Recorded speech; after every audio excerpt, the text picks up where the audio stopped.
Lord Mayor, and I also think you're doing a great job. My question is to Councillor John Cotton, Leader. In October 2020, you published a report about public space protection orders, which concluded that the evidence of begging clauses in addressing antisocial behaviour is mixed. Alternative approaches, such as the Street Scene Intervention Team, offer a far more nuanced and focused means for tackling offensive behaviour, whilst ensuring that those who are vulnerable or at risk get the support they need. And the report made the point that the disproportionate use of PSPOs can sometimes cause detrimental harm to the homeless community and rough sleepers. Do you still agree with the findings of this report? And has the process of implementing PSPOs changed since then? Leader to respond.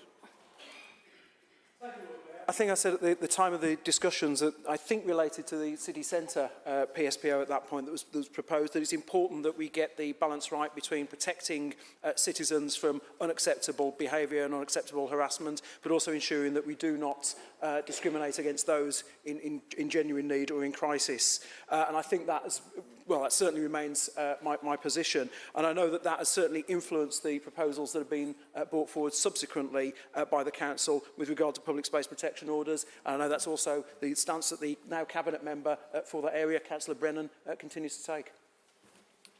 Supplementary, Councillor Knowles. The reason I asked is that the PSPO, which was renewed in October in Moseley and King's Heath, does not include a begging clause. And at the time, councillors and community were informed that the process had changed following your report. However, the current consultations into the renewal of PSPOs in the city centre and in Erdington do both contain begging clauses. And the change of homeless provision contract has resulted in 2 main hostels in the city centre, Washington Court and William Booth Centre, closing, and homeless provision will be relocated to smaller units outside the centre, including in Moseley. And this is inevitably going to result in more rough sleepers in the city centre and potential for more antisocial behaviour in outside smaller retail areas. Can you give me a guarantee that the rough sleepers in the city centre will not be disproportionately targeted and the retail centres of Moseley and other areas will receive increased attention from the street scene intervention teams? Leader.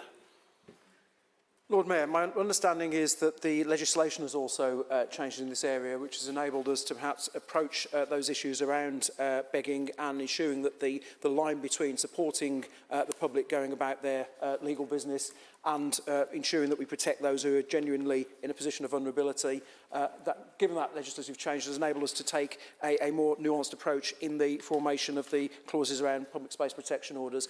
Obviously, it's really important that once an order is put in place, it is resourced and enforced appropriately, and I know that the Council will be working with partners to ensure that that's the case. And